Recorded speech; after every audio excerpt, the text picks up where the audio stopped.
Hello and welcome back to the Health and Harmony Girls podcast. What be back? Yay! I feel like I missed so much. It was one episode. So obviously we're carrying on with our self-care series, and today we are diving a little bit more into the social side of self-care, which sounds weird, but I think obviously there's quite a few topics and categories that we're going to dive into. Could you try again? Oh, my watch is speaking to me. I was like, what is happening? I was like, what is happening? What I was saying is there's like quite a few topics that you wouldn't have even thought would like go into self-care. And this is, I guess, the start of it, because we've covered physical, we've covered emotional. Those are things you would assume are part of. So get ready for some mind-blowing stuff, guys. Some social. Yeah. So social is just basically looking at your social environment and starting to maybe assess like how much peopling do you really need in your life? Are you peopling too much, peopling too little? And by peopling, obviously you mean socializing, but then also how you are within those kind of social environments. And this is going to go back to boundaries. I think everything goes back to boundaries every time. Just what you're allowing in your space, who you're allowing in your space, who you're giving your energy to and your time to, and who's giving their energy and time to you. So we'll dive into that. Yes. So basically we wrote some notes here. Social self-care asks you to learn what amount of peopling is right for you and when. I think that and when is so important. Who you surround yourself with has a huge impact on how you feel about yourself. Also so true. Then there's a whole bunch of questions you can ask yourself. How's your social life? Is it really important that you honor your social needs? Do you need to make time to go out more or have some time with your sisterhood?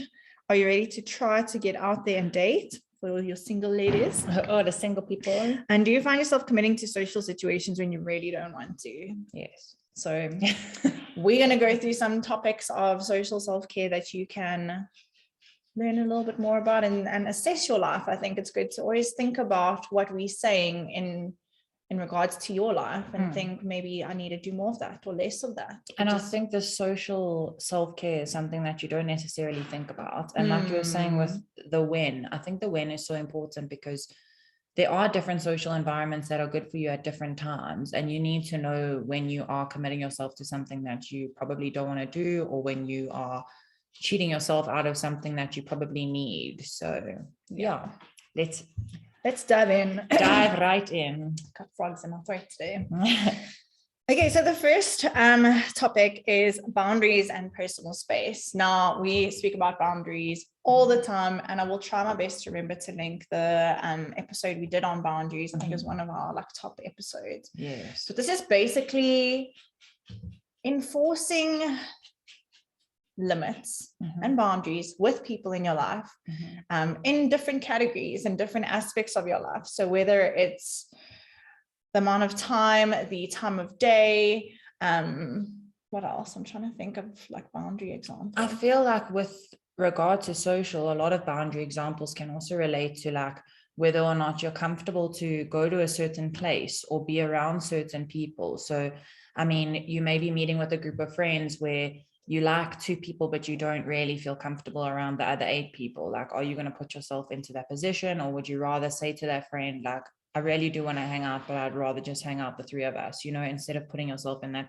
position. Sometimes people are also caught going to places that they already know and their gut doesn't feel right or comfortable to them. And I think it's important to put boundaries up in those social situations. So that's what I would think of as. Yeah, definitely. And I think also like the way people treat you in social situations. There might be people in your life that they think are jokingly making jokes all the time about something about you or your family or whatever it may be, that really just doesn't sit right with you. And boundaries become so important because they probably don't even realize they're offending you or upsetting you. So setting boundaries with those kinds of people, just being like, I really don't appreciate it when you joke about this. It makes me feel this way. Please, could you try to refrain from that? in future. Thank you very much. Thank you. Goodbye. Yeah, so it's definitely very important to have boundaries and personal space in your social situations. And, you know, I think especially now with COVID and how everyone, I mean, we were saying the other day how funny it is that we're all going to look back one day and be like, can you believe how we all used to hug people hello and like handshake and now no one does it anymore?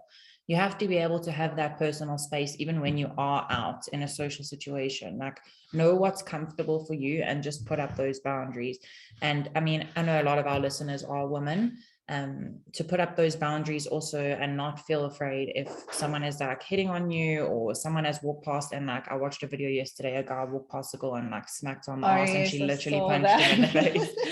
So I'm not necessarily saying like go and punch people in the face, but you have to set up those boundaries. So that's super important. Yeah, but I think we'll definitely, I'll make a note to link the boundaries episode because we go a little bit more in depth into your boundaries and how to know how to and when to set them and enforce them. Because there's two sides to boundaries. You have to set them, but then you also have to enforce them. You can't just expect someone's going to suck them and know what your boundaries now are. Well, that's the thing. I think a lot of people have boundaries, but not a lot of people voice their boundaries. So you have your boundaries, but you speak about them basically to yourself and you don't voice them to the people that you really need to. So like Rox says, enforcing your boundaries are just as important as setting them. Yes.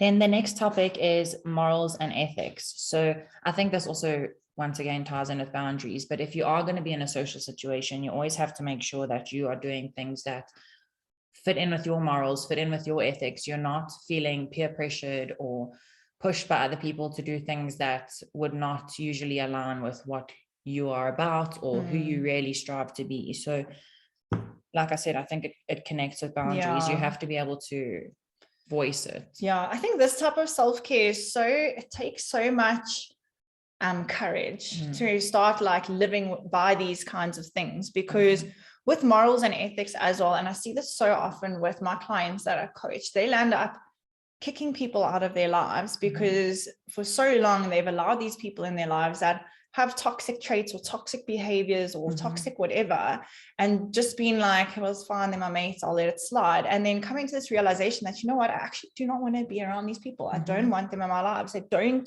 have the same morals and ethics as me. And it's just, it brings you down. I mean, that's saying you become most like the 5 people you spend time with. This is where it becomes like such a mind-blowing thing, because you do. And if you're spending time with people that do not align with your morals and ethics, you're probably going to land up doing things that are outside of your moral and ethic boundaries. So it just makes life easier. I don't want to use the word easy because that sounds like we're being lazy, but it just makes life more comfortable. Like you don't have to worry about how you are with certain people and maybe hiding how you feel about a certain situation because everyone else thinks it's okay and you don't. Like, you don't want to be around people, don't be around them. No, you have to voice your opinion, and there will be people that disagree with you, but then also the right friends will agree with you. You'll probably be more on the same wavelength. Yeah. Okay, the next thing is support systems. And I think this is so important when it comes to social self-care, because we all need a good support system. Without that, you don't have anyone you can rely on. You don't have anyone you can go to for support when you are having a bad day, going through a hectic or traumatic time. Traumatic, wow. I feel like I didn't even say that word. You did. So I think if this like hits a nerve with you, just really start to think about who your support system is. And also if you are giving them as much as you are taking from them, because I think a lot of the time, and I see this with so many people, they have friends who only phone them when they want to complain and bitch and tell them about all the drama that's happening in their lives, but they don't take 1 second to ask how that person's doing. And you have to have that balance. So if you expect people to be there for you, then you need to be there for them as well. Yeah. And I know we also always speak about things like journaling and, you know, doing your own inner work, but at the same time, it's also very important, like Rox was saying, to have that social or that system around you where people are supporting you and you have that support structure, because you need to be able to, how many times have you sat down and said something of how you were feeling or something that you were going through and you felt like a weight was lifted off your shoulders afterwards? Like, yes, writing things down and working through things on your own is a great thing, and you have to do that as well. But sometimes you just need people there to be like, I've got your back, and everything's okay. And for you to just even voice, and them to just be an ear. You might not even want to hear anything from them, but to just have that support system, and to be able to, like Rox said, offer that up to your friends and family and important people to you as well is very important. Yeah. And I think like I can imagine a few people like cringing at this idea, because a lot of people think it's a weakness to show vulnerability. That's why they only journal and think about their problems to themselves and don't share it with anyone else. Because if I tell Sally what I'm going through, she's going to think I'm such a baby and blah, blah, blah. Like there is so much power in sharing your story with someone else, whether it's getting a different perspective from them, which can completely like change your whole outlook on your problem, because Sally's now put it in a way that's like, oh, actually, you're right. It's not that bad. Maybe it's a good thing. Maybe it's a lesson. Maybe it's a blessing, whatever. And just having someone to hold that space for you and tell you that even if it's not going to be okay today, it's going to be okay at some point. Yes, eventually. Yeah. So there's so many benefits to having a good support structure. Yes. So go find yours. Yes. I hope you all have one already. Like you just need to Yes. dig it a little deeper. Okay, then the next topic is like one of my essentials, positive social media. So obviously we've spoken about social spaces being more physical and like being out and about and around people and spending quality time together. But when it comes to social media, that's obviously a social space that we surround ourselves with more often than what we would physical presence of people. So you have to make sure that what you are feeding yourself on social media every day is beneficial to who you want to be, what aligns, like we were saying earlier, with your ethics and your morals. It's so easy to become brainwashed by social media. And I think the positive tool that we can take away from it, things like Instagram or Facebook or whatever the social media thing that you choose, is that you can choose to follow who you choose to follow.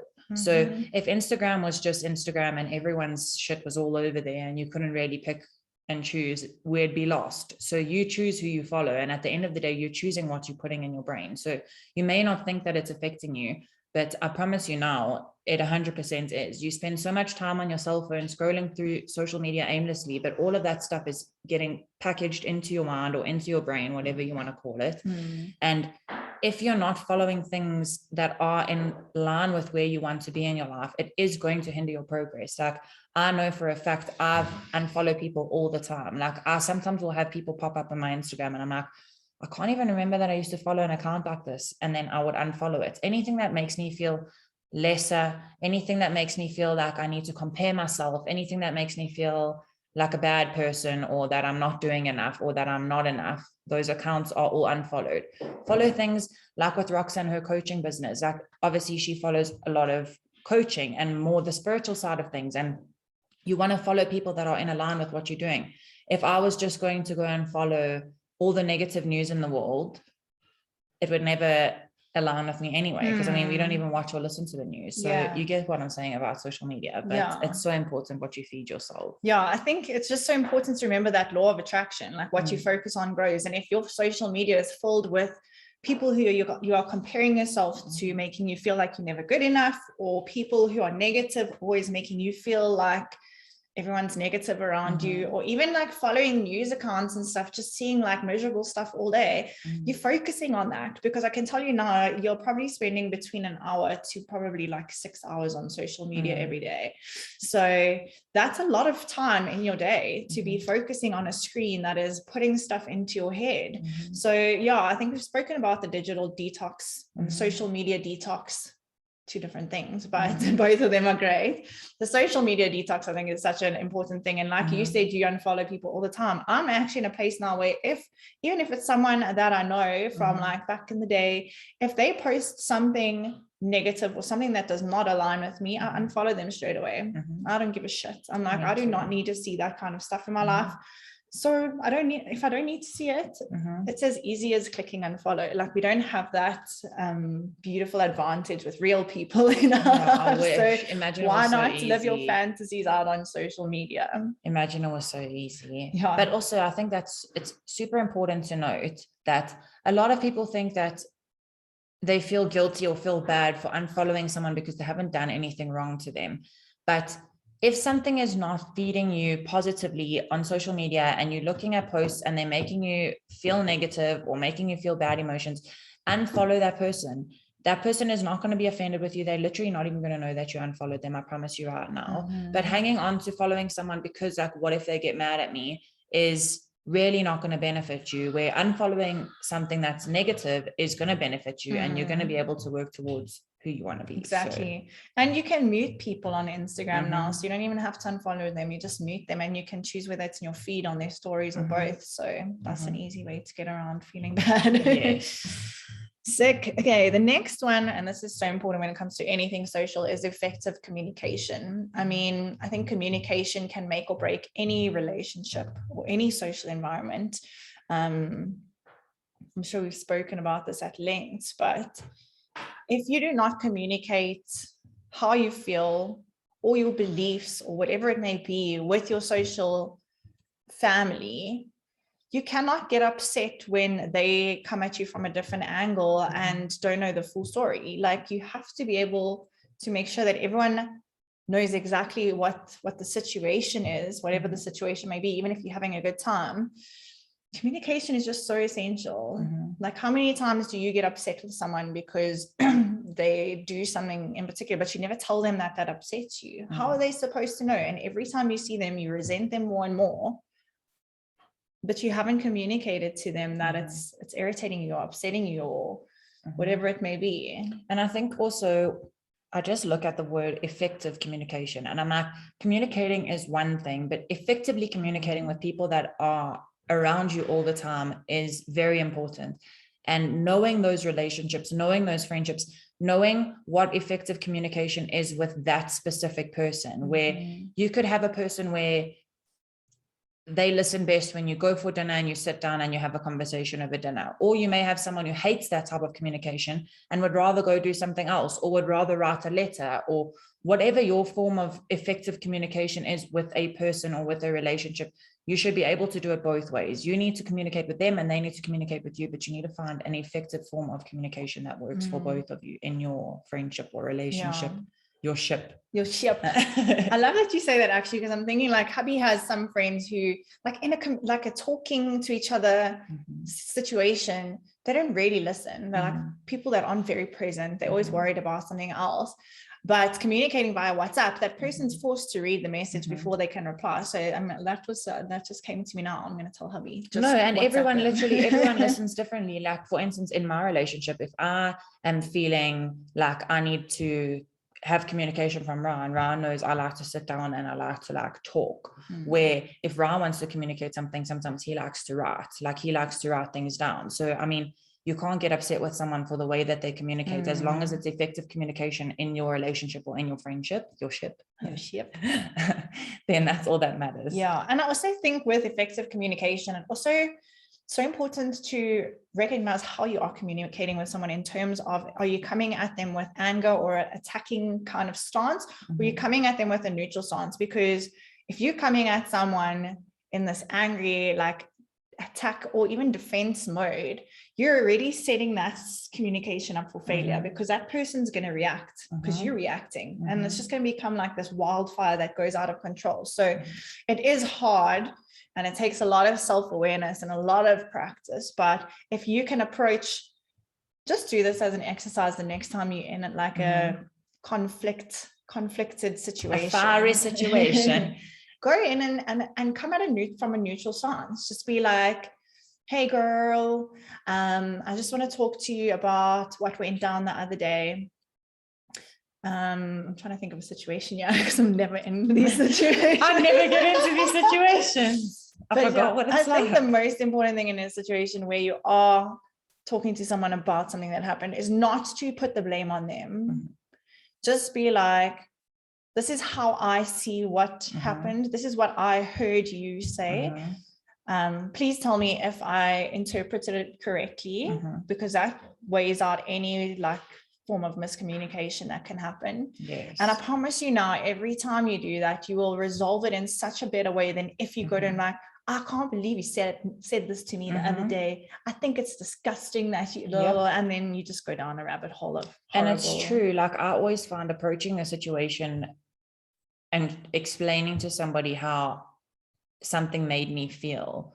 So I would always say, like, Rox, about what happened the other day, I know you probably didn't mean it, but you made me feel this way by doing this. And then you can have a conversation about it and take it from there. But like Rox is saying, if you're going to come in hot-headed, like, can't fucking believe you, piece of trash, like, how do you think that conversation's going to go?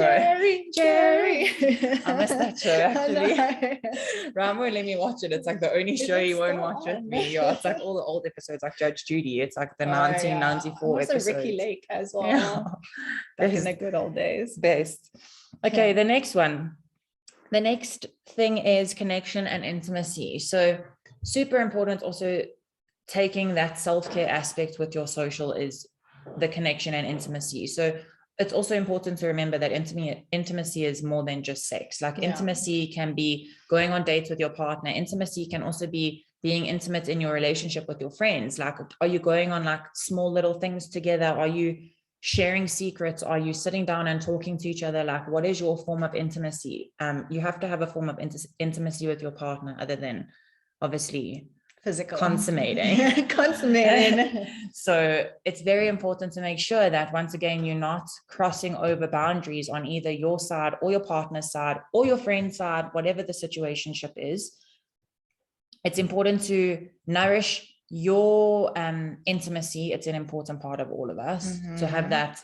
I mean, who doesn't like to come home and feel so great, like we went on the best date, or you sat in the garden and spoke for an hour and it was like the best thing ever? You just have to have that intimacy in your life. I mean, even if you don't have a boyfriend or you don't have a girlfriend or you don't have a partner, if you've got friends, there's ways to be intimate with your friends and your friendships without it being sexualized. Yeah.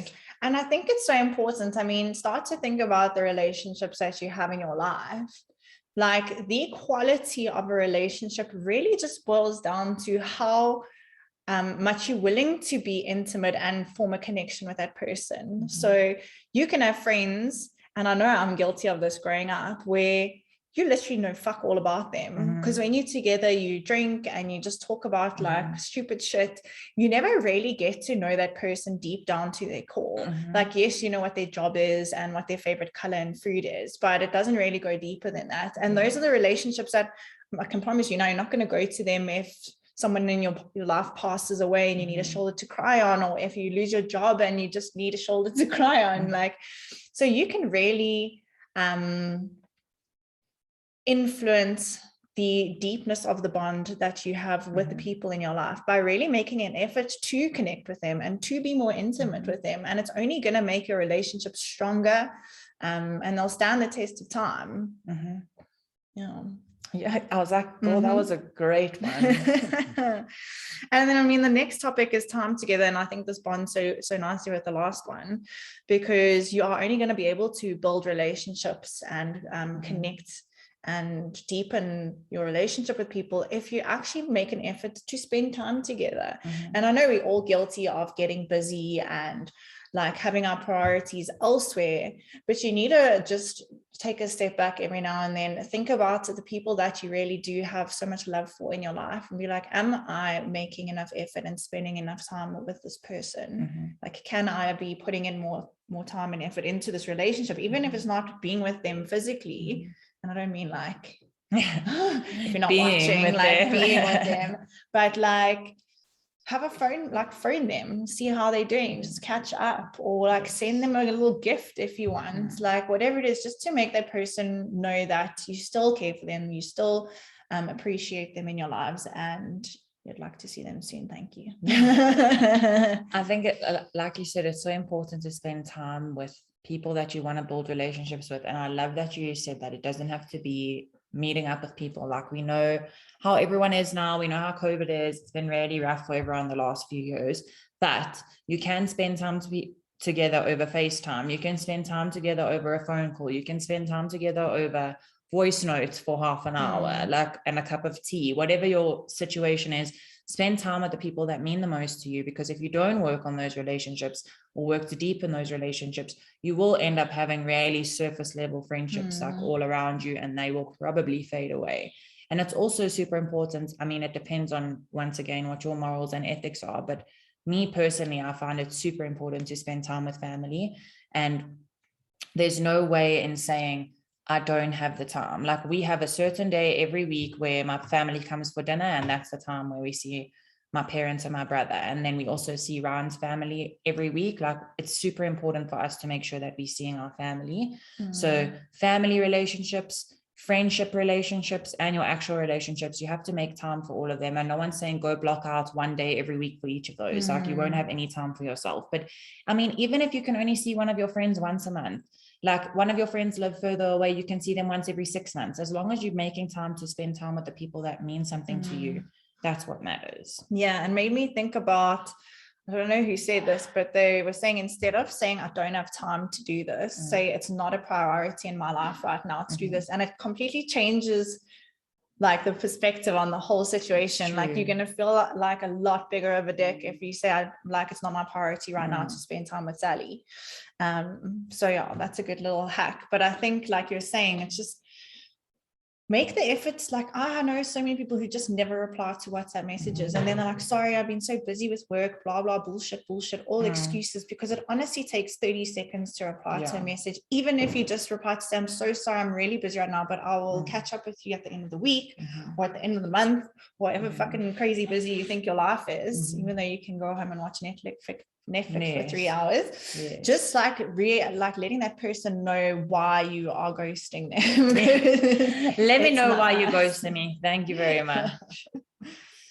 Okay, and then the last one is ask for help. And I mean, we kind of touched on this when we spoke about being vulnerable, and we've spoken about this a million times before as well, but asking for help will really help you in your social self-care, because a lot of people just find being vulnerable super uncomfortable. And it's the conditioning that we've had growing up in a world where it's weak to show weakness and all this bullshit that we've been conditioned to believe. But if you can't go to someone and be honest with them and ask for help when you need help, that's what leads to depression and anxiety and stress and suicide and all these negative emotions that we don't have to deal with, that can be not solved, but assisted and helped so much through just having someone else that can help you out when you need it. Completely. I think that's the easiest way to do that social self-work, if you want to call it that, is to ask for help, because people are around you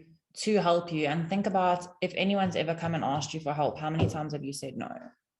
If you ask people for help around you, they probably aren't going to say no, even though you're stressing, like, what if I'm inconveniencing them? If you're inconveniencing someone and they have their boundaries straight, they'll be able to say, listen, I really would love to help you, but I don't have the time. If you are going to ask someone for help, they will most likely help you. If they can't, they can't. They will tell you. So ask for help. I promise you, it may feel really scary or make you feel really vulnerable at the beginning to be asking somebody for help, or you may be someone that's like super A-type and wants to do everything on their own. But the minute you ask for help and your hands are a little bit more free to be able to do other things and to be able to grow, it's going to make you feel so much better. So don't be scared to ask for help. Yeah. And I think if you take all the points that we've touched on throughout this podcast episode and you enforce them into all the relationships that you have in your life, you will have so many people that will be there for you when you need to ask for help, because you've invested the time, you've built these support systems, you've communicated effectively, you've set boundaries, and like, you've just got this amazing deep like relationship with all the people in your social community that you've chosen in your life, and they'll be there for you no matter what. Agreed. Also, I think it's important to remember, like, I just see there's one more thing here about no, like, if you are going to have people in your life and you're going to protect your social space and do the self-work on your social space, it's super important to, as much as, I mean, this is a lesson we've learned from growing up, if somebody respects you, you need to respect them too. And it's not to say that you should now expect respect from everybody and then respect no one in return. Relationships are mutual. So it's important to respect others and also expect that respect from them too. Yeah. I think if the people you choose in your life are respecting your boundaries and your morals and your ethics and all of that, then you know they're the right people in your life. If there are people in your life that you can think about right now that are not respecting any of those, then you maybe need to think about letting them go. Rethink. Yeah.